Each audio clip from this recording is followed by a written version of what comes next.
Hello, everybody. Welcome to the STOA,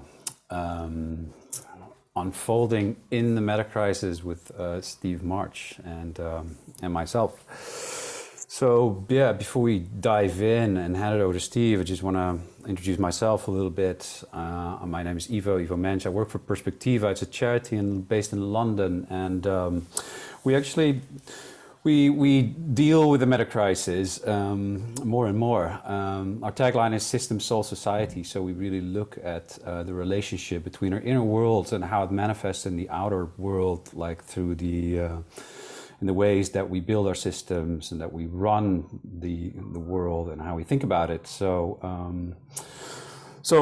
in my role, I deal with practice, like the how of these things. Maybe many of you are familiar with the STOA and what we talk about here, and much is like about the analysis. So today we want to really look at like how can we practice? What does it mean for ourselves, and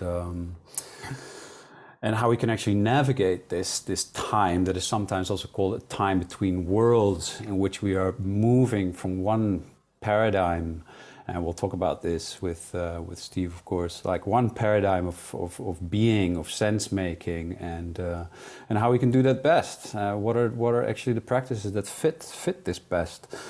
And yeah, there's a lot to say about it, of course. We'll try and do our best to see what comes up. Hopefully this will be a conversation that also unfolds, as the title promises. So before we start, yeah, just like if you have questions come up, put them in the chat. I'll just be keeping an eye on that, and give as much time for people who wanna ask questions and see how it goes, and we'll just follow a natural kind of path through this. Good. Yeah, I think there's a good point, Steve, for you to also introduce yourself and see how we kind of wanna dive into this unfoldment. Thanks, Ivo, and thanks Peter for accepting our offer to come to the STOA. And I also want to thank you just for the STOA, just as a thing in the world. I know I've benefited from it immensely already, and I think the showing today, and a continued showing time after time when you run these things is a testament to that for all of us. So thank you. Big bow. So as Ivo said, what we want to do today is to kind of unfold some new concepts, but eventually what we'd like to get into by the end of our time together is a little bit of practice. This is it's a challenging format to introduce new concepts and new practices at the same time, and probably really needs a lot more space. But what our plan is to for Eva and I to have a bit of a conversation. We've been having some fantastic conversations about what he's bringing from the angle of Perspectiva and what I've been engaged in for the last 20 or so years. And we're going to pause at different times and actually open it up to questions and see where you are with all of this, and really shape what we bring in response to the questions that you have, the experiences that you want to share as well. So as Ivo said, we're wanting this to be an unfolding experience, not just a presentation. So a little bit of background about me. So I'm the founder of Alethea. I've been a coach in the coaching field since 2000 and involved in training coaches since around 2003, training coaches in across North America, Asia, Europe. And these days in our classes, we have people from Australia, some people from Africa are coming in, Europe, all over the place. So I have a kind of well-developed global perspective on the coaching field, and in particular developmental coaching. And so a lot of what we're going to be talking about today is, broadly speaking, a way of responding to navigating through the meta-crisis that is informed by developmental coaching, but by a new paradigm of developmental coaching that is beginning to emerge. So One of the things that I wanted to start off with is this distinction, somewhat philosophical distinction, between a descriptive ontology and a generative ontology. I haven't spoken very publicly about this, so those of you who I recognize many names here from the Aletheia community, you may not have heard me even talk about this yet, but given that this is the Stoa, I figure I can launch off with a philosophical concept. So, but I don't want to lose anybody at the same time. So an ontology, and apologies to the professional philosophers here, but an ontology is a kind of model of what exists. And so if we're actually working as a coach or working as a whatever, the kind of ontologies we use help us to navigate the world. We can see different things. So a descriptive ontology, in the coaching sense, describes development. And if you know anything about developmental psychology, the field of adult development, developmental coaching, I know that you have come across descriptive ontologies. So descriptive ontologies would be any description of development. So Bob Keegan has a great model, very popular. Suzanne Cook-Greuter's model is very popular. Spiral Dynamics, Ken Wilber's model, you name it. These are, I'm just naming some of the ones that you might be all familiar with. All of these describe development in a particular way. And what they do is they allow us to make an assessment of a person's development and then to develop some kind of a plan or a set of practices to get someone from their current level of development into a new level of development. There are many challenges with this particular approach. One of them is that actually it's an experience distant approach. And what it actually takes to develop someone from one level of development to another level of development is very difficult to articulate in the abstract.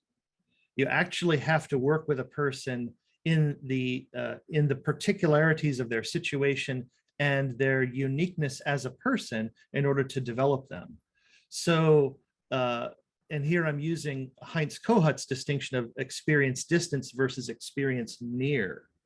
So what we actually want to do as a set of practices here is to shift into what I like to call a self-unfoldment approach, which is more experience near, actually working with what's actually here.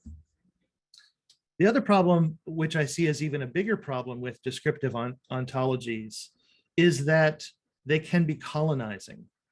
The idea of being colonizing is actually their marginalizing of the differences that exist between us.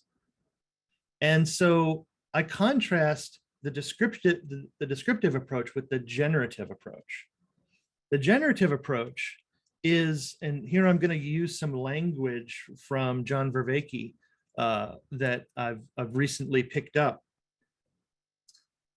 The descriptive ontology is a way of imaginally augmenting perception so that it opens affordances for human development. So in other words, a generative ontology is a way that we can actually begin to perceive what's happening in our own lives, in our bodies, in our hearts, in our minds, a way we can perceive and relate to what's happening between us in a way that opens up our capacity to actually see pathways forward that are developmental for us. So a generative ontology allows us to generate development, whereas a descriptive ontology allows us to describe development. Both are helpful. Right now, most developmental coaching is being done only with descriptive ontologies. And what the work that I've been doing inside of Aletheia for the last almost 10 years has been exploring a generative ontology, a generative way of working that actually doesn't require us to make any kind of assessment of development and doesn't require us to design a developmental trajectory or plan, but instead allows us to simply relate to our clients in a particular way that is developmental, that generates development. So this is kind of one of the big distinctions that's in the backdrop of everything that we want to talk about today. Right. Thanks, Steve.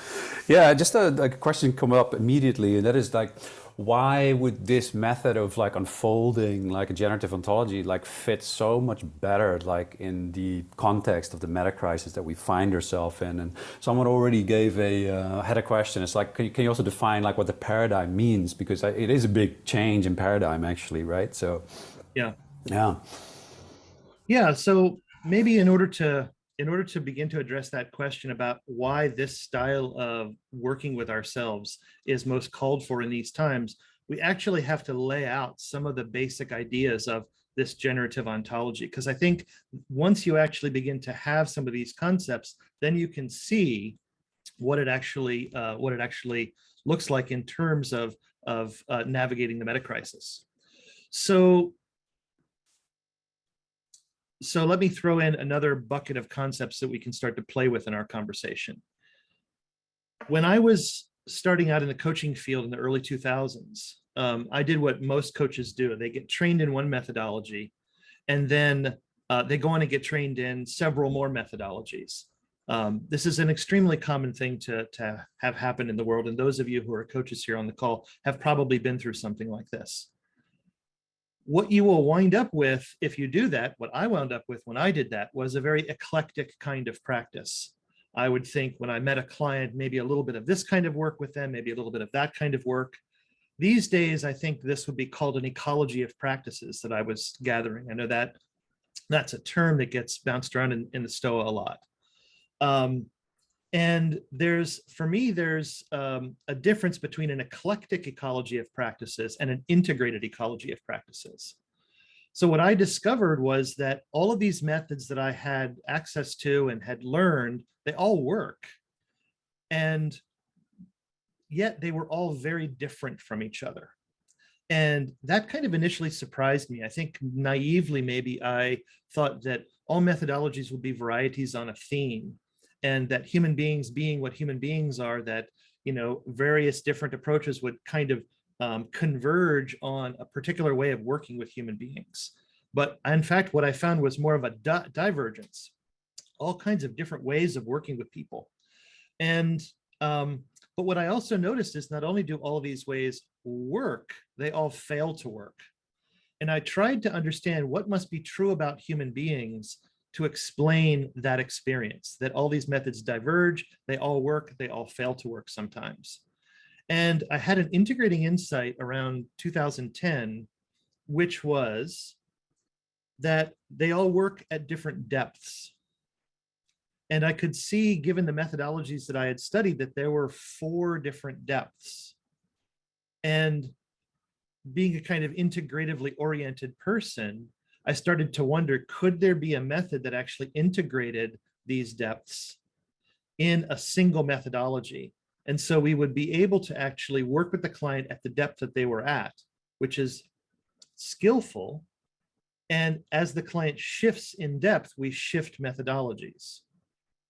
Because that actually is explaining why a method works. A method works to the extent that it meets the client where they are. The method fails to work to the extent that it doesn't meet them where they are, that it pretends that they're somewhere they're not, either in a shallower depth or even in a deeper depth.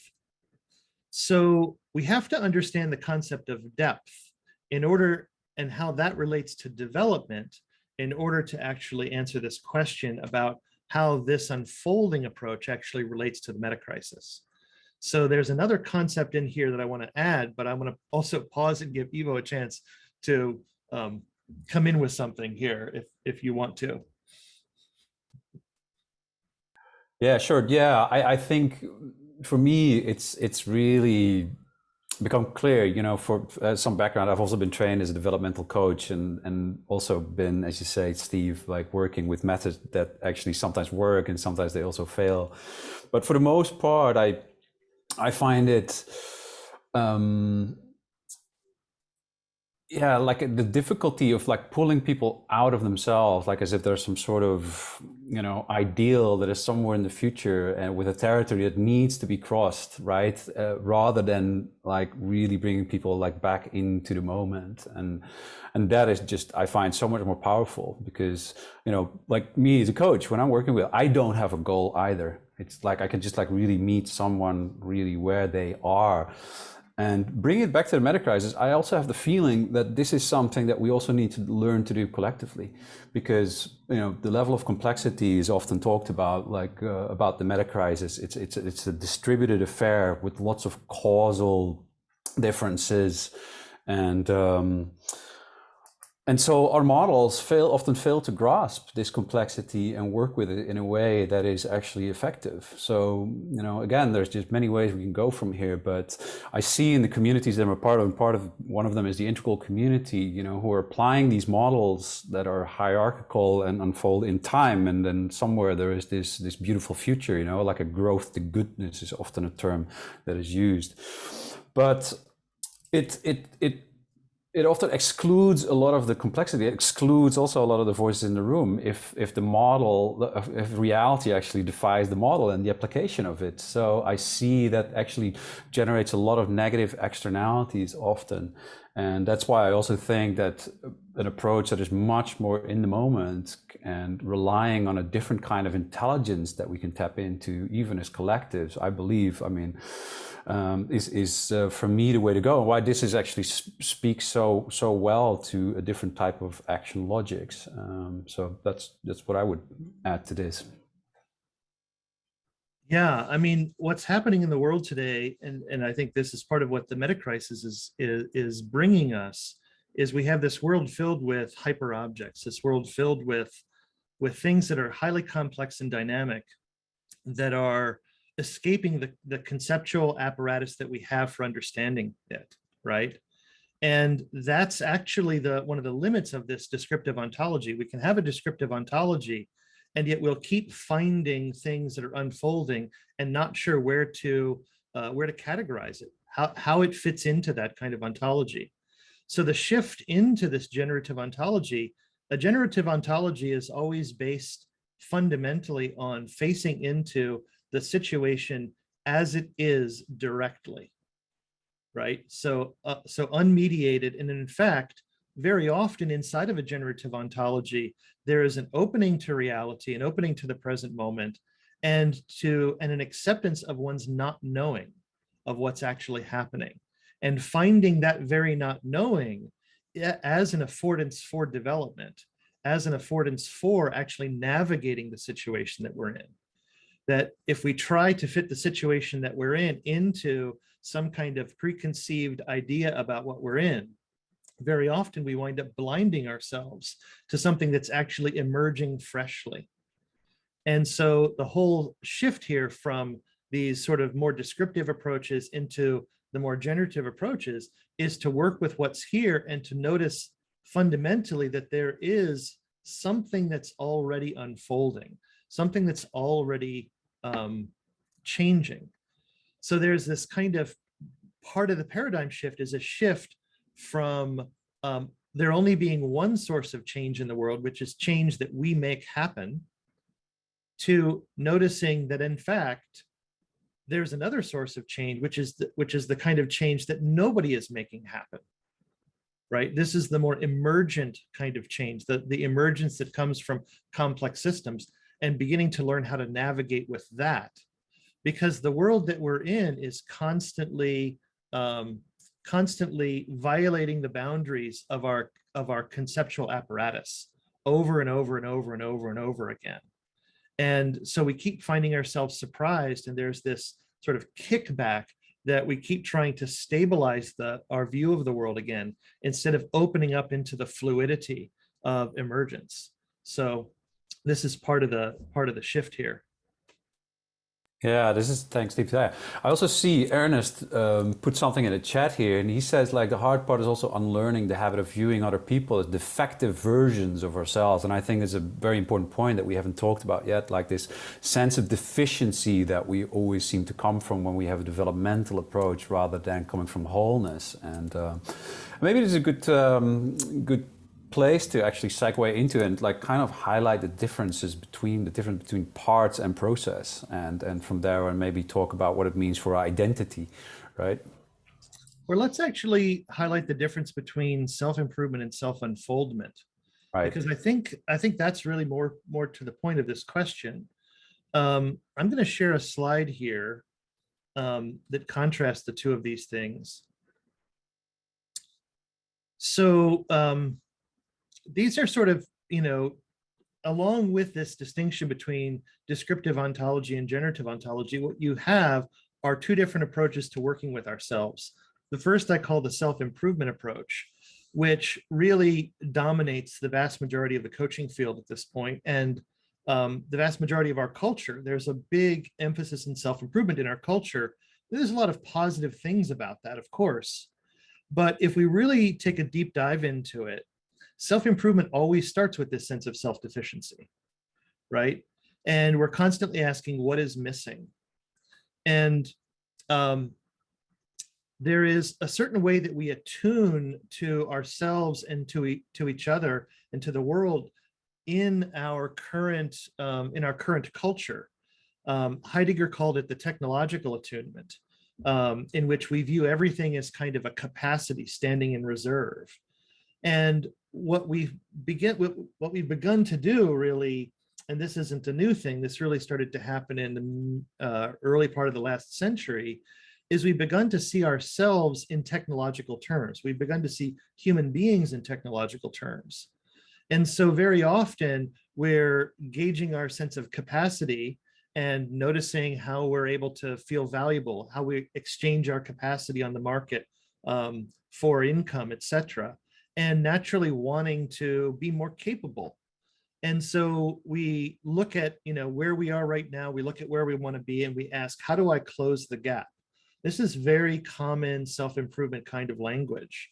And of course, I, as a coach, see people who come to me a lot with exactly this request. They want to be more capable because they're viewing themselves in this kind of technological self-improvement way.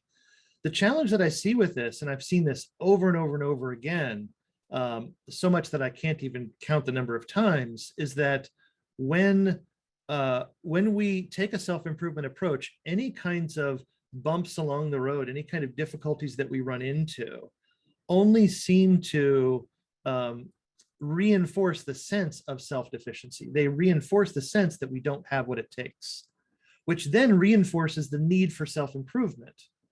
So I call this sometimes the hamster wheel of self-improvement. It seems like the more we engage in self-improvement, the more self-improvement we need, which I think if we actually stand back isn't really the idea that we're going for. The idea that we're going for is that the more we do self-improvement, the less we need self-improvement. But that's in fact not the way it works. So this is an exhausting kind of way of being, and actually doesn't do anything to work with this fundamental sense that we're missing something. And so this paradigm shift that I've been working with is to start in a different place. So instead of starting with self-deficiency, we start with innate wholeness, as you're saying, Ivo. And we provocatively ask, what if nothing is missing? Now, that doesn't mean something can't be missing. It's more a provocation to pay attention to what's here in a different way. So when we ask, what if nothing is missing? It's like, okay, well, I think something is missing. Let's pay attention. Let's look. What's here right now? What are you sensing in your body? What are you feeling emotionally? What's actually here between us in our relationship right now? And in order to do this, we have to shift into a different kind of attunement. We have to shift into a more poetic attunement, an attunement that opens us to the world. The way I like to talk about this attunement is loving truth, beauty, and goodness for its own sake. So what's true here? Well, I'm sensing this in my body. What's true here? I'm angry. What's true here? I'm frustrated. What's true here? I'm falling in love. There can be many things that we can focus in on that are concretely here. And as we explore those, feel those things, what happens is something unfolds from that. There's a source of change that unfolds from that. And very often we find that what unfolds from that is a kind of deepening into ourselves, a deepening into relationship. And we uncover the beauty of being, with the beauty of relating, the goodness that we fundamentally are. And so there's a way of engaging experience in a direct way that actually lands us more and more deeply into our innate wholeness. So this is really the paradigm. This is at the core of this paradigm shift between self-improvement and self-unfoldment. And what it is it's really a way of uncovering the kind of innate resourcefulness, creativity, genius that we actually have as human beings. And what's true is each of us is a whole human being already.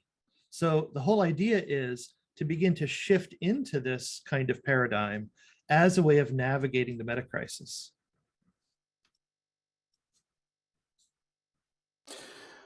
Yeah, thanks, Steve. That's one thing I just want to add is, if I just speak for myself, and hearing you talk, I also just tap into a whole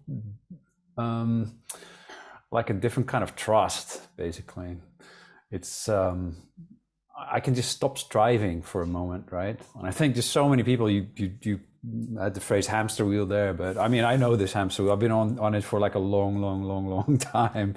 I'll say my spiritual practice, but to actually drop and to be able to shift like modes of trusting, right? Like it's a lot of application of what is sometimes called false will, like trying to make happen. Whereas this deeper relaxation that you can come to, oh, wait a minute, I can actually be carried, right? I can actually follow this logic of truth, beauty, and goodness that is actually already right here. And yeah, that is just the beauty to me. And again, I just hope that it's possible to do that on a more collective scale, right? Where we can just drop this incessant having to do things, having to control and manipulate, and going back to paradigm shifts. This is some of you may be familiar with the work of Jean Gebser, and he also describes beautifully how the mental, rational kind of structure of consciousness that we are now outgrowing actually means dropping a lot of this control, this controlling of nature that we've been doing, and in the process are destroying it. And so that is also what I'm hearing in it, and this is what I'm so curious about when this starts to kind of really, have some impact at scale. So that's just what I want to add. Yeah, let's add this, explore this distinction of depth a little bit more. And I think this is another concept that will really help to bring more color to this. So a little bit back to the origin story of this, when I was studying these different methodologies and I had this integrating insight that they all work at different depths, what I could see pretty easily was that there are at least 4 depths. There are 4 basic depths. And let me bring this language in. And I'm again going to show a slide here and speak through it very briefly. We could do a whole thing here unpacking this. This is a model that is a generative ontology, actually. And there are 4 depths here. These are depths that can be experienced in the present moment. The basic idea of depth, if you want to get a feeling for it, is if you've ever meditated and felt like you had a good meditation, probably what felt good about that meditation is that you actually felt like you dropped in. You dropped in depth into something. And so good meditation drops us down into these depths. So we start at the surface, at the depth of parts. This is a depth of cosmos, psyche, and soma in which everything feels separated. And so if you just casually look around the room, what you'll notice is, I see before me the keyboard, the screen, the camera, the lights, the microphone, my water, your pictures. So everything seems separated. And yet, when we also look within ourselves, we can see that we have sensations which are separate from emotions, which are separate from thoughts. So when even the view from the depth of parts inwardly is one of an assembly of things that are separate from each other.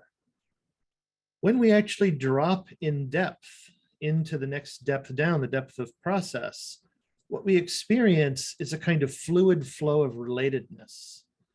And we can even notice the world around us. If you just attune to the world around you a little bit differently, what you'll begin to notice is that you can attune to the way that everything is in flow, that the chair that you're sitting on hasn't always had this shape and won't always have this shape. That what's happening here between us is something that's flowing. It's a flowing experience. But even as you sense inwardly, what you notice is that emotions are flowing, thoughts are flowing, body sensations are flowing, felt senses are flowing. And our primary access to this depth is through embodied experience, through the bodily felt senses and imaginal felt images that are our way of not only feeling ourselves inwardly, but really feeling our situatedness, feeling ourselves in the situation. You know, it's like there's a certain feeling of being here. And that's what we actually notice at this depth of process. And that feeling is unfolding, it's flowing in a certain kind of way. And this distinction we'll come back to a little bit more because it's really the distinction between these two depths is playing out in the metacrisis in a particular kind of way. But deeper than the depth of process is the depth of presence and absence. And this is when we land into, if we follow this flow, we actually land into an embodied experience of our innate wholeness. We actually land into various human virtues. So this is when we land into love, to acceptance, to compassion, to trust, these kinds of things. And each one of these is a resource for living life. So some moments, in order to navigate that moment, we need strength. In some moments to navigate that moment, what's unfolding there, what we're experiencing, we need compassion. In some moments, there's love that's needed. And so it's actually landing into ourselves at this depth when we recognize that not only do we have love, not only do we have strength, but in fact, it can never be taken away from us because it's what we are. We are strength, we are love, we are compassion. That's landing into ourselves in a very, very deep way. So an unfolding approach, what unfolds is in fact our depth. We unfold into our depth and land into something that is already implicit within us, but often forgotten because we don't live in deep contact with ourselves. Instead, what we live in is a kind of superficial surface contact with ourselves where we're highly reactive and defensive at the depth of parts. The deepest depth of the four depths is the depth of non-duality. And by contrast to the depth of parts where everything is separate, this is a depth of non-separateness. It's perhaps the easiest way to understand this. And if we actually continue to follow our practices ever deeper, we land into this. There's a sense of absolute and radical completeness, a sense of a fundamental, secure base of absolute trust. As you're saying, Ivo, there's a shift in trust here. So this is a basic ontology for understanding what is present experience. So I think right now in the culture, we have, the mindfulness has really become something that's more in the mainstream of culture. The challenge with this is that mindfulness is being adopted as in a binary way. We're either present or we're distracted. And what this ontology is beginning to open up is that when we go from being distracted to present, we can be present in multiple depths. We can deepen into presence.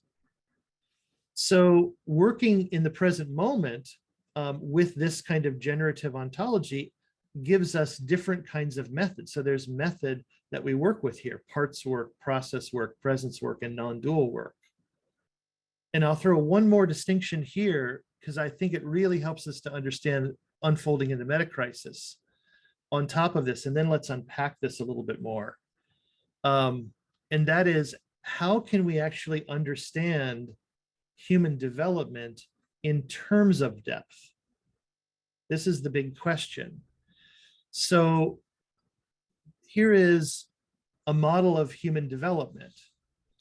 And what we have across here are 7 phases of ego development, which can also be viewed as cultural development. And it takes a while to unpack this entire model, but the idea here, so across this axis, we have depth. The idea here is that actually, as we develop as adults, we inhabit more and more of our depth. So each one of these stages of development is a deeper habitation of our depth.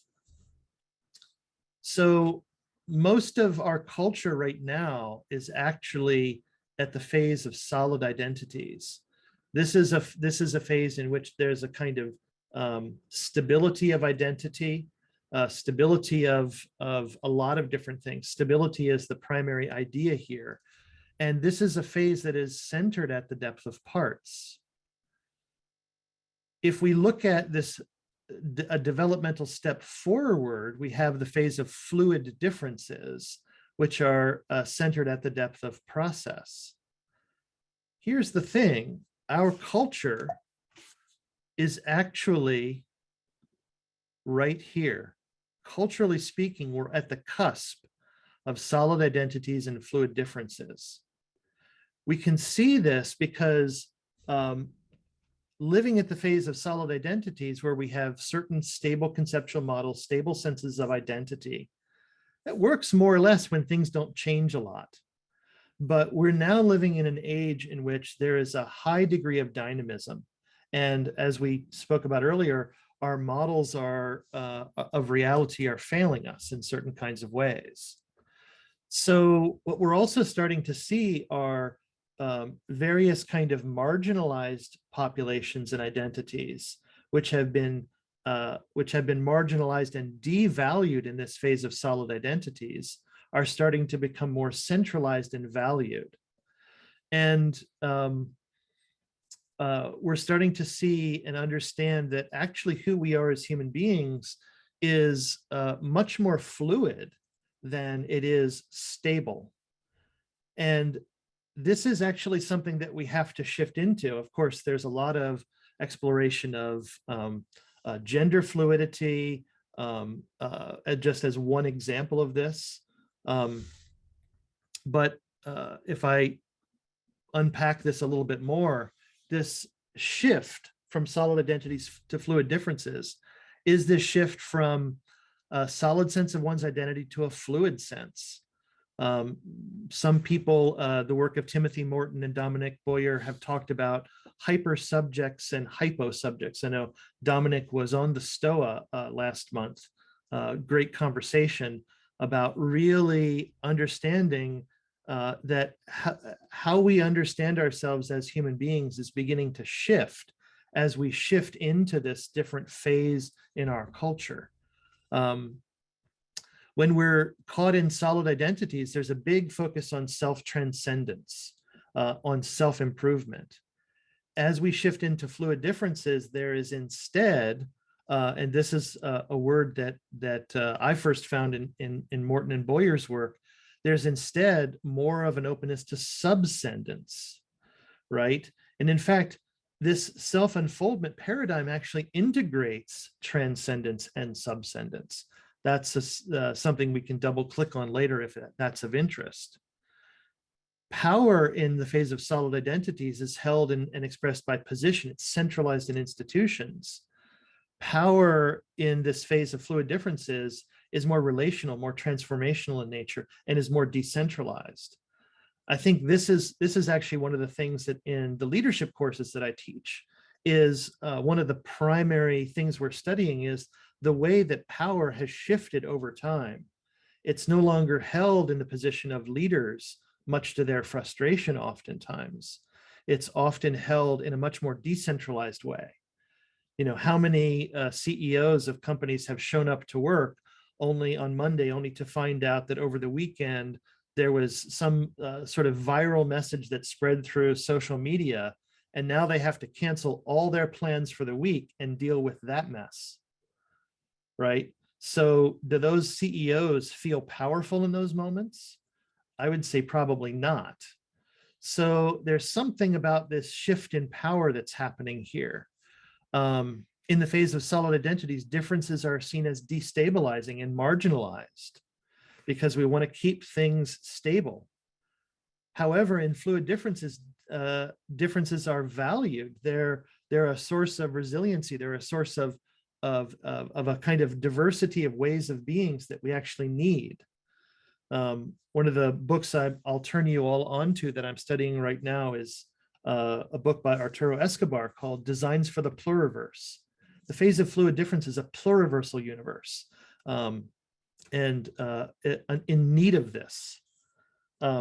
Living in solid identities where we're largely centered at the depth of parts is workable and has been workable for a long time in a world that's relatively stable. However, in the world that we're already in, that attempt to stabilize things is actually hurting us in a certain kind of way. We need to open more into the fluidity, more into a kind of unfolding paradigm. So I think this, really is helping to understand and answer the very first question you asked, Ivo, like, how does this whole thing fit inside the metacrisis, right? Part of the metacrisis that we're in is that we've been inside of the phase of solid identities centered at the depth of parts, inside of particular structural views of the world, and the hyperobjects and the various crises that we're facing keeps breaking that view. And we keep looking for what's the new model, what's the new descriptive ontology that can have us get a grip on this again. And the problem is there is none. It's the wrong approach. What we actually have to do is shift into a generative ontology that says, okay, what are we facing now? And open up into what we're facing, open up into the complexity of what we're facing. And the thing is that in this complexity, human beings are native. We're native creatures in the habitat of complexity.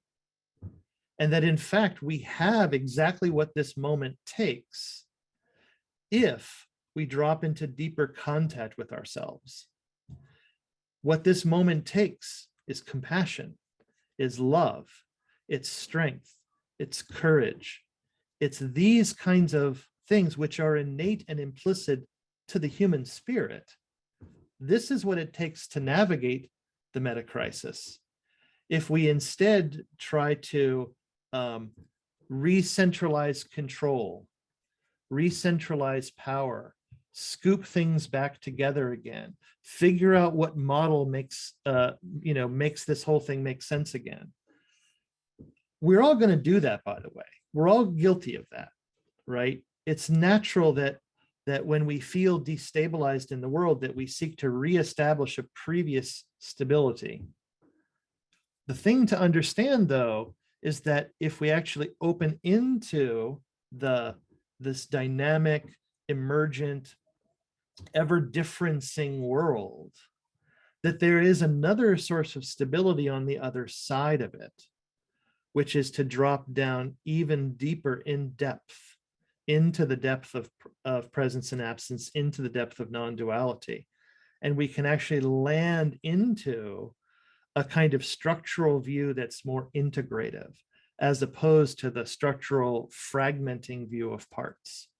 So that's a lot of concepts, but I think we kind of need to get all that in the conversation in order to really start wrestling with the metacrisis. What do you think, Ivo, and everyone?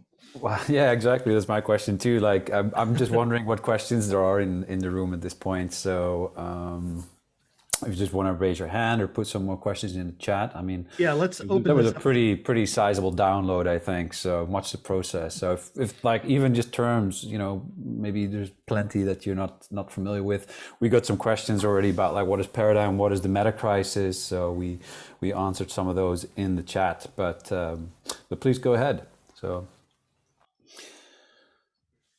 Anybody have questions that they want to bring forward? Does anybody want to unmute and speak up? Let's turn this more into a little bit more discussion, see where all these big concepts are landing. I can jump in. Yeah, Peter. So I love the framing, the unfoldment. It's just like I'm just like geeking out about it, and I love the like the concepts, high level concepts. And one thing, we had this session at the store, like in the beginning, it was called concept unfolding, construct unfolding, and he had this wonderful psychotechnology of just like unfolding a construct in order to meet the moment. And there's something about kind of just stopping, looking at a word, and just understanding like what it means. And if you just really examine just the word, it could lead to like aporia. You're just like, it leads to the mystery. And so I'm curious about like what your thoughts on having agency with construct, not only having an understanding of the ones you use and almost an ownership of it, but the capacity to like unfold new ones, and how that's related to this self-unfoldment. Yeah, that's a fantastic question. So this takes us into the question of where do concepts come from in the first place, right? How do they actually emerge? And so for each one of these depths, there are for me anyway, there are kind of exemplars. There are people who've studied these depths in detail, and the exemplar for the depth of process for me is the work of Gene Gendlin. So he created a practice called focusing, and he was constantly looking at where does language come from? Where does thinking even come from? Where does concept arise from? And his answer to that question is it arises from a felt sense. And so what's interesting here, if you bring in this view of depth, is that you have to start to look at language in a different way. So language at the depth of parts is descriptive, as I've said. It allows us to describe the world. I can say, this is yellow. I can describe any number of things, right? I can describe development, for example, as we do in developmental coaching. When we drop into the depth of process, we have to say that, in fact, language isn't descriptive, it's generative, it's inactive in a certain kind of way. It does something. And so when we actually use language at this depth of process, we use it in a way that we palpate with language. We literally feel around with language. So we're feeling a felt sense. We're tapped into a felt sense. We have direct contact with it. We try to give it voice, but the speaking of it, the giving it voice, actually unfolds the felt sense more.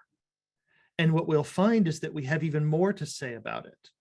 And so what we do is we get into this kind of generative way of unpacking something through our lived experience and giving it language, but never taking any language to be the final word. So I haven't watched the episode that you're referring to, although I do remember it passing by my feed at some point. So I'm not sure if this is what was being talked about there, but this is the way it works in my understanding, is that there is a way that we're actually thinking at the edge of the unknown in a certain kind of way, at the very place where ideas get generated, where concepts get generated. The problem is that we generate a concept, we hang on to the concept and disengage from the experience from which it arrived from. Right? Now we've got a new model, we're hanging on to something. Now we're shifting more back into the depth of parts and having some kind of structural concept, which then can get applied to other circumstances, but often in ways that blind us to what's actually happening there. So there's utility to that sometimes, but there's also a danger of being blinded then, that cognitive blindness that comes in. So if we have a way of actually always dropping into the present moment and sensing what's here and giving it language, we can actually be right at that moment of generating concept and unfolding something. Yeah, and follow-up shares. I really like that distinction, the descriptive and generative with words, because I find like sometimes the concept of word can be a prison for some people, because it has, like what you said, that certain felt sense quality, and then there's all these scripts that are associated with it, and people just go like on autopilot. And for whatever reason, last couple of years, I've been drawn to practices that allow me to build relationality with words, and then the felt sense behind it. Like journaling is like my main one. And then I'm experimenting with discursive meditations, this Druid meditation where you focus on the word and you let it unfold.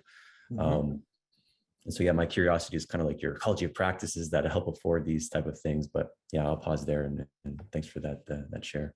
But yeah, that's exactly it. It's like these different practices, you can see what they're doing is that you're focusing on a word in this meditation, which this is the first time I've heard of this kind of meditation, but it totally makes sense to me that you're focusing on a word, but you're letting go of the conceptualness of the word, and you're entering into the word as an experience, right? The word brings forth something in your experience that then you can begin to explore.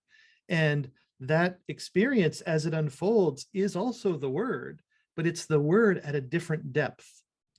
So this is the big distinction that I'm hoping to bring here, and that I'm trying to bring in all of my work, is that in order to navigate this cultural historical shift that we're in, firstly, we have to understand that it's a shift in depth that's required.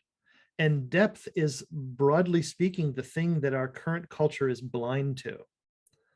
So we're trying to navigate this fluid world, but without an understanding that of how we can drop in depth to meet it.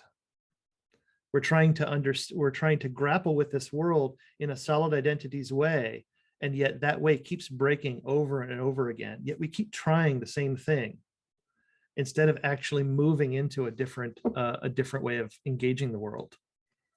Yeah. Thanks, Steve. We got a couple of questions in the chat and also a raised hand by Veronica. Veronica, can you unmute yourself? Yes, thank you so much. Steve, when the last part of the presentation, you were talking about opening into complexity. And there's something that I missed. You said did you say we're native to complexity? Do you mind explaining this a little bit? Because I feel that complexity is actually negative for most people, or really causes anxiety, or at best is misunderstood. So do you mind saying what you meant by native to complexity? Yeah. Thank you for the question. So I agree. I think I think complexity can be very overwhelming for people, right? And very often it's overwhelming because we're actually living only at the depth of parts.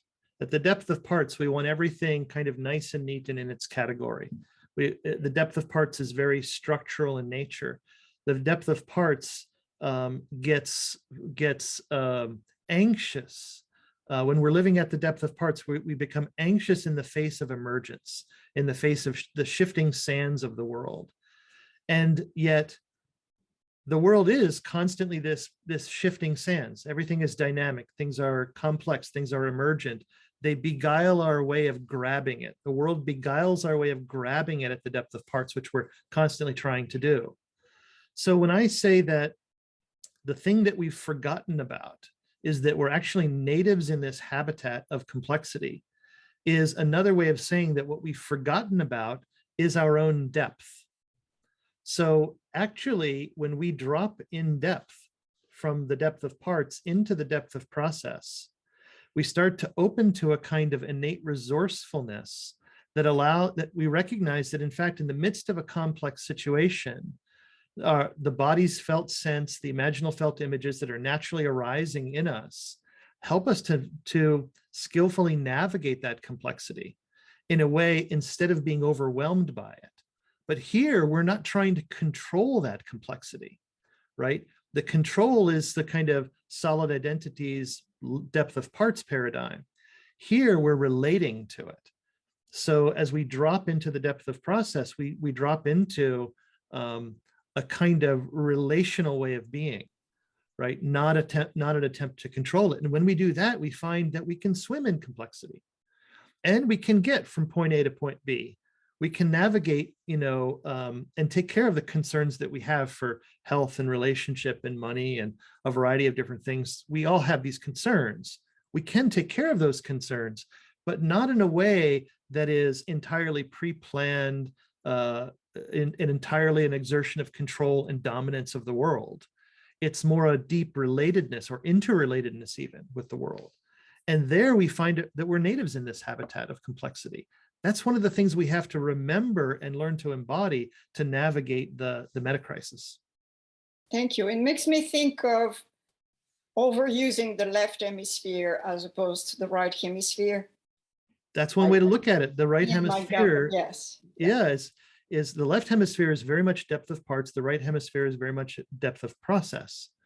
The integration of both hemispheres is very much the depth of presence and absence. And so when we drop into the depth of presence and absence, one of the telltale signs neurologically is that we wind up in some kind of hemispherically synchronized state, right? So that's actually what we need to do, in, at least from my perspective so far, studying how to navigate the metacrisis, is there is this degree of freedom that we all have, which is to deepen, and we've forgotten it. Our culture has forgotten it, right? And it hasn't been forgotten, by the way, by many of the world's wisdom traditions. Wisdom traditions are filled with practices that help us to deepen in, meditation being one, Tai Chi, Qigong, we could go on and on. In some sense, that's what the coaching methodology that I've created is bringing together. It's how do we leverage all of these different kinds of practices that work with depth and integrate them into a coherent way of working with a client, and so that they're introduced to their own depth to help them navigate this world. Yeah. All right. Thanks, Steve. Yeah, there's a couple more questions. David Jacobs, do you want to unmute yourself and ask your question? And if not, I can just read it out loud. Well, I guess I'll try. First, I got to get wow out of the way, because this is pretty huge stuff for me. I just had an interaction with somebody over the last couple of days that has been challenging, and I've been getting awarenesses by the fact that I'm not getting through that. So I'm wondering how to use the structure of this to help me break through, or to help me find a place where I really can't communicate anymore, I guess, is where I'm kind of coming to. Is like he's just not in a place to be able to hear me. When I start talking about the inner emotional stuff, it seems to I think he kind of goes away or something like that. Well, yeah, I mean, this is what happens at the depth of parts, and this happens for all of us in a certain way, is that we all have parts of us that have felt hurt. All of us do. Many, many parts of us that have felt hurt in different ways. And therefore, all of us also have parts that try to protect us from feeling hurt. And the way that they do that is very often to divert our attention away from ourselves in some kind of fashion, maybe to dampen feeling, to dampen our access to the body, to distract us, to pull us away, so that we don't have the kind of self-contact where we might actually remember how hurt we feel and how we've been hurt in the past. And so that's one of the first dynamics that we have to work with. So when we practice parts work, what we're always doing is meeting the client exactly where they are. And we're employing a self-unfolding approach. The way to understand this in a pragmatic sense is that in a self-improvement approach, we would say, this defense that you have that's pulling you away, that's not working. Let's change that. We would take up a change agenda with the client. When we work in a self-unfolding way, we look at that part that is defensive and we say, and we relate to it. And we relate to it in a way that that part feels seen and feels understood and loved and valued exactly the way it is. And then what happens spontaneously is the part changes, the part unfolds. So without knowing the specifics of your particular relationship, what I would say is that how can you relate to your friend in a way that who they are right now is seen and understood, loved and valued exactly as they are. And then notice what shifts in the relationship as a result of not trying to change them. What changes in them as a result of not trying to change them. This is a more unfolding approach. What do you make of that? It resonates really well in that I've seen that work in other interactions and at times with him. So that is the best I can do, is to acknowledge where he's at and just kind of name the here and now with him. Yeah. And the other piece is, I get that this is hard to get. This is hard to understand. And I'm appreciating him for his patience and listening to me. That's as far as I can go. Yeah. Yeah. What if you say, wow, I really appreciate your patience with me. I can really feel just how patient you're being with me. See what happens. See, this is the thing. I think when we look at something like this, of meeting the present moment exactly the way it is, from the perspective of self-improvement, we get disappointed with this as a way forward. We say, yeah, but can't we do better than this? Can't we really go in there and make a change and make this improvement? And what we learn here in this shift from solid identities to fluid differences is, in fact, we're not sort of compromising here and shifting into this strategy. We're actually upgrading our strategy. It's actually the attempt to try to control is part of what's gumming up the works. It's generating all this counter resistance. And instead, when we just shift into a different way of relating, in which people feel seen and understood exactly the way they are, right? Not held up against any kind of yardstick, but loved and valued exactly the way they are, something begins to unfold. And guess what? We can't take credit for it. They can't take credit for it either. Nobody gets credit for it. This is the thing. Nobody's causing unfoldment to happen. All we're doing, and this is what I train my coaches to do, is to create the conditions in which unfoldment is spontaneous, right? That's what we're trying to do. We just create the conditions in which unfoldment will happen naturally, and it does. And so what we're doing is we're actually leveraging the natural emergent properties of complex systems, and in this case, the human being is a complex system. That way of working with change, that way of working with transformation, allows us to navigate this world that we're in that we can't grok. Right? That's the big shift, is like we have to, there is this shift into a kind of deep humility. And yet somehow, instead of being something that is less than, what if that's the way? What if that's the openness? That's the shift that we actually need in order to actually navigate a crisis that is so complex, a crisis of crises even, that is so complex that nobody has a grip on it. In fact, it's ungrippable. Nobody can get a grip on it, no matter what conceptual apparatus you put together, right? So that shift from trying to describe it, which is another way of saying get a grip on it, into a generative ontology, which is just simply, what's a basic set of distinctions for allowing you to meet it as it is in the immediacy of experience, right? But in a way that you can actually deepen. So that notion of deepening is an affordance. That's what begins to open as a way of actually navigating the metacrisis. So I'm trying to weave some of these different concepts together in response to your question, David. Is this helpful for you? Extremely. Thank you. I appreciate it. Yeah, thanks for the question.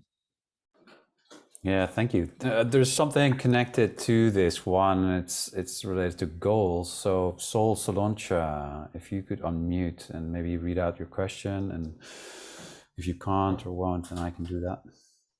Sol Soloncha. Yeah, thank you. I was curious how this is applied practically, this developmental approach of, because it's a very richly textured framework. There's a lot of teaching, it seems to me.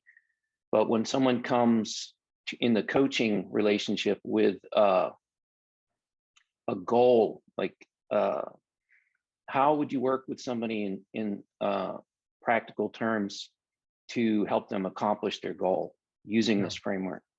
It's a good question. So we construct in the work that I do something that I like to call a developmental container, and one side of that container is the client's goal.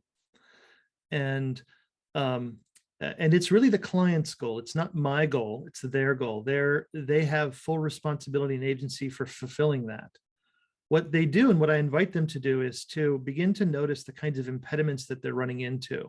What are the restraining forces, to use Kurt Lewin's term, that are actually getting in the way for them? So, for example, someone might say, well, I really realize I need to have a difficult conversation with somebody. And they can cognitively understand the necessity of that conversation.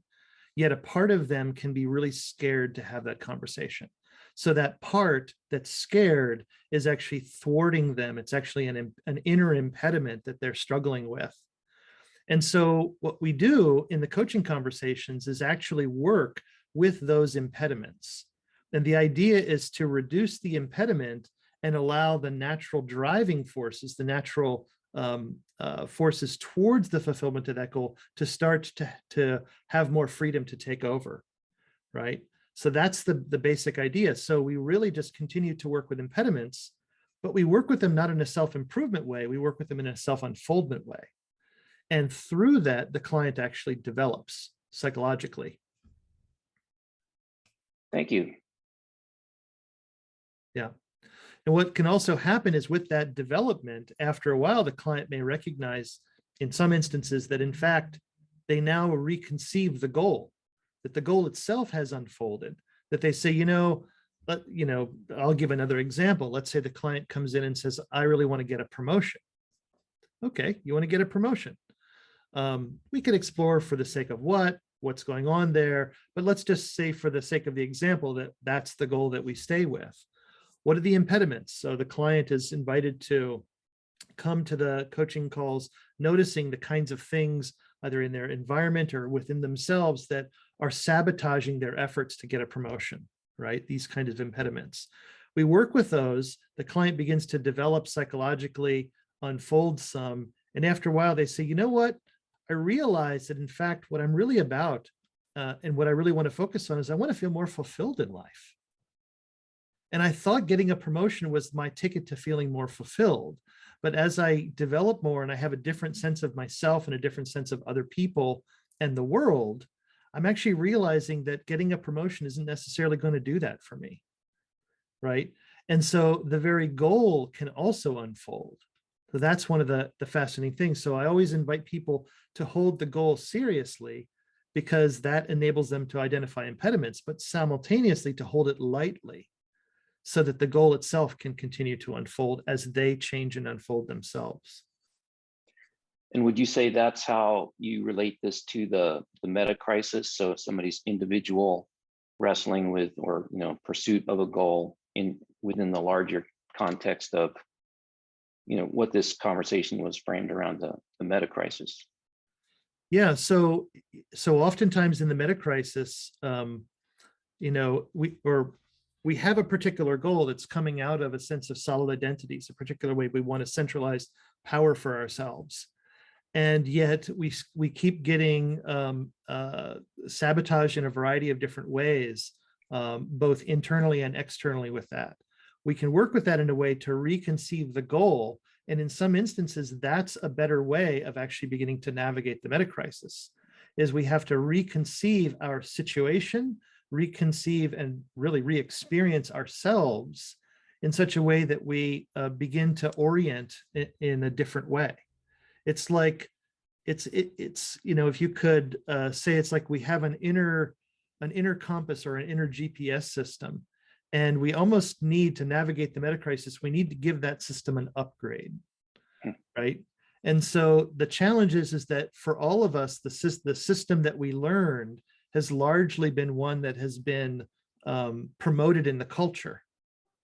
And yet what's promoted in the culture is a way of navigating in the world that's often generative of a lot of these crises. So there's a different way we need to learn to orient and navigate in the world. And the big distinction here is opening up to depth is actually that way. Right? Cool, thank you. Thank you. Yeah, there's a couple more questions. Stephen Bliss also had an excellent question around ethics. So please unmute yourself. Thanks. Yeah, my question was, does the generative ontology have a normative structure or ethical structure, hierarchy of values, I guess? What I find is in the generative ontology that we're working with of depth, that that actually, as we drop into the depth of presence and absence and the depth of non-duality, in which there is a dropping away of the subject-object dichotomy, that we land into a sense of ourselves, each other, and the world that actually provides a different foundation for ethical living. One that's based upon basic human virtues. And so this is once again what we see in the world's wisdom traditions, why wisdom traditions all have methods and practices for helping us to drop into depth. Because when we drop into depth and we stabilize in that place, we automatically have a foundation for an ethical way of living, for a way of treating each other. So that's how ethics shows up in this. Does that make sense? Do you have any follow-up? It does. I guess one question comes up is when sometimes there may be either spiritual bypass or people that, have some non-dual understanding and then use that to justify stuff. So I guess I question whether every time someone really becomes non-dual that the ethics always follow. I think often it does, but it seems in practice sometimes and you could question whether they really have non-dual attainment, but I guess that's not really a question, but that's an observation. Yeah, exactly. And in fact, most of the individuation work, which is really what's necessary to not be committing spiritual bypass, is actually done by doing our parts work, doing our process work, doing our presence work, actually working through the various sectors of our psychology, working through that. That can be complemented by spiritual realization work.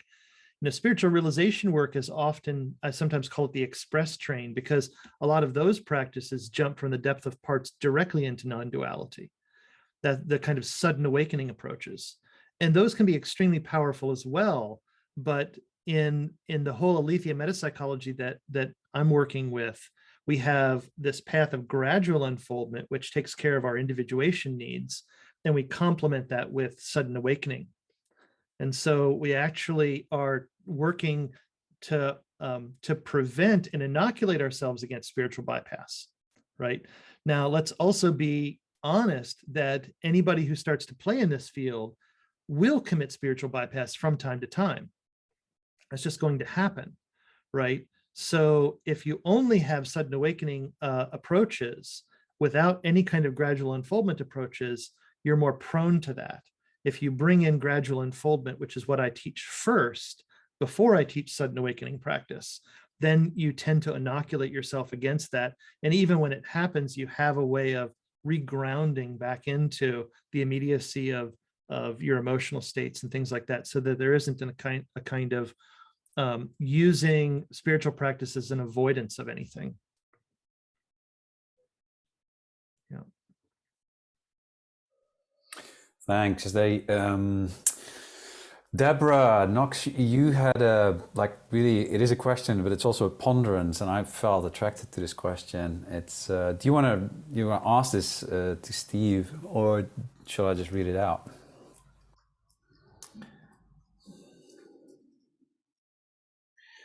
Yeah, I'll just ask it. Yes, it's she was thinking, and she wrote, like, what if activists are trying to force something that isn't what wants to unfold? I thought that's yeah. Yeah, so this whole thing opens up, what does activism look like when it's really coming from the depth of parts, which is where solid identities is?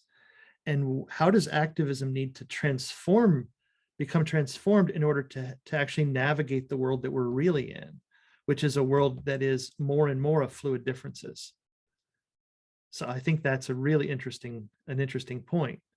I remember one of my own spiritual teachers at one point, this was 20 some years or so ago, and the United States had just launched yet another I think this was Iraq or Afghanistan or something like that, yet another kind of thing. And there, of course, was a lot of reaction against this, a lot of pacifism. And his distinction was very sharp. He said, pacifism is not peace, right? So pacifism is yet more war. It's a war against war. And so can we actually take this kind of change agenda, part-driven change agenda, although it's well-intended, and that's never in doubt, it's well-intended, can we actually approach change in that direction? Typically what we get is we evoke resistance to change instead of actually unfolding change. So there is literally a paradigm shift here, a shift into a different way of engaging the world that actually opens something. But we have to be willing to let go of control. That's the challenge. Yeah, control. That's a big one, right? What would it look like? There have been some back and forth in the chat here around group unfoldment. You know, this is also like one that's really big on my mind. What that would look like, what that would feel like. You know, I mean, we're awash in difference. It seems like different opinions and culture wars, and so yeah, in that context, like which I believe the culture war is a big part of the meta-crisis, right? Or definitely like a huge symptom of it as well. So I'm curious about that. Could you speak to that, like what group unfoldment could serve for here? The most important thing for group unfoldment is in groups to create the condition in which the differences that are automatically and spontaneously emerging within the group can be discerned by the group and integrated by the group. What happens other than that is oftentimes differences that are emerging in the group are not brought into the group space, that are either held privately, or if they are brought into the group space, they're argued against, they're yes butted, right? It's like yes but. And what happens instead of group unfoldment is you have a kind of splitting of the group that begins to happen. And so we have to, just as we need to create the conditions for individual unfoldment, we have to create the conditions for group unfoldment, which are all about adopting group practices that allow us to notice these differences and to make expressing them safe, and have a way of actually integrating them into the complexity of the group space and the interrelationships between people. So in Aletheia, we are working with group unfolding practices that actually allow us to do exactly that. And what we're trying to do through that, this is basically group process work. It's happening at the depth of process. We're trying to do is to not have to do group parts work. Group parts work in some sense is what has to be done when we have a group that is fractured and split, where there's lots of distrust between people and things like that. Now, we can work with that distrust and rebuild it. And when we rebuild it, we drop back down in terms of depth and we drop into a depth at which the group actually can do group process work, integrating differences. So you can see that this big shift is from solid identities to fluid differences, is that in solid identities, differences are seen as destabilizing and therefore they're marginalized. But in the world of fluid differences, which we're in, we need to start to value differences and centralize them, bring them in, integrate them, celebrate them, right? That's one of the big shifts here.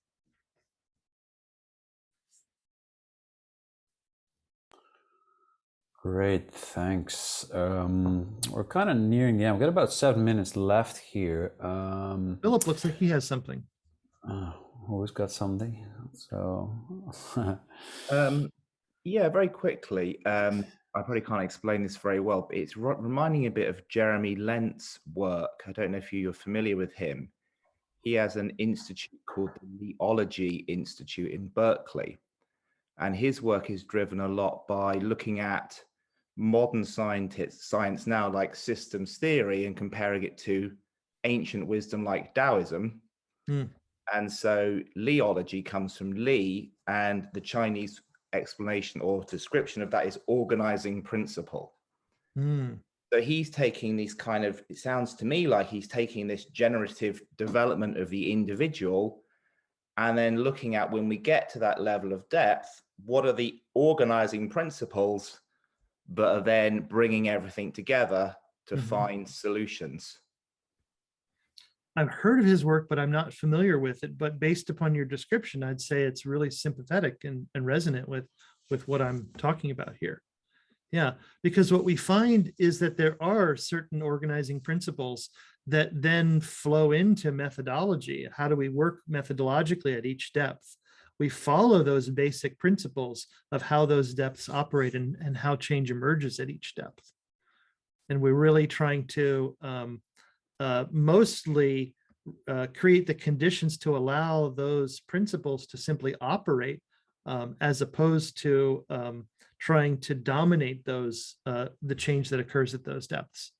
Right, that's how we create the conditions, is to notice the parts that are stepping in to try to assert their control over what unfolds and what changes and how things change, to relax those and then let these kinds of deeper principles, which you do find in wisdom traditions like Taoism and Buddhism and indigenous belief systems and things like that, to let those things function as they do. In fact, I think it's those things that are actually most trustable. If we look at if we were, it's an impossible thing to do, but if you were to somehow look at all the changes that get made, what we would discover is that the vast majority of them actually were made in an unfolding way. And only a tiny little fraction of them were made by us trying to control things. And our culture has forgotten that. We've forgotten that there's something else at work here, and we can dance with that. We can navigate in partnership with these other sources of change, but it requires a shift in how we understand who we are as human beings.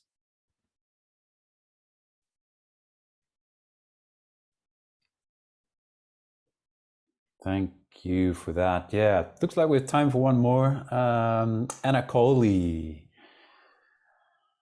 Please unmute yourself. Hey, my question is about trust, and I just realized that it's more of a felt sense, and trying to identify that moment where it's rebuilt again is probably more of a control situation. So I wanted to see what your thoughts are in respect to, right, how that could be accomplished, especially in a group setting or in a cultural setting.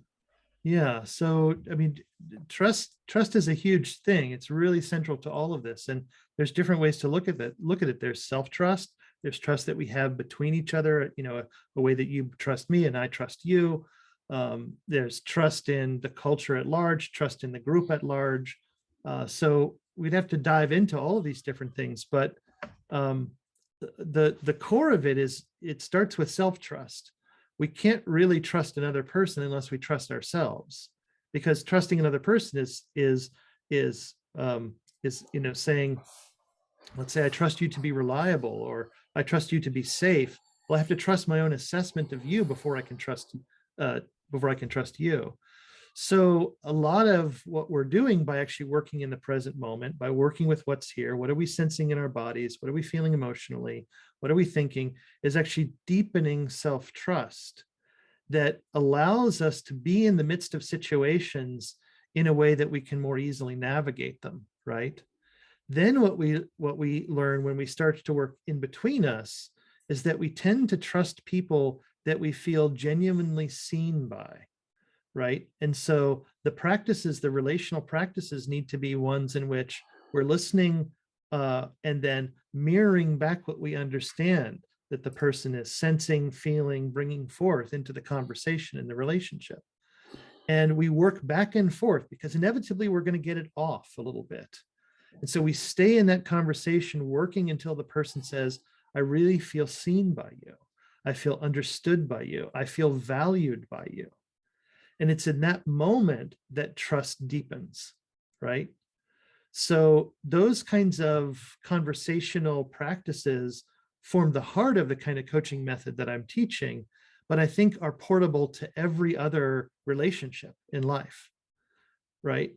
And it's learning how to navigate that we need, I think.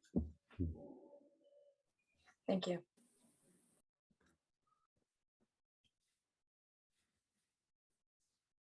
Oh, Ivo, you're muted. Yeah, being muted is not good.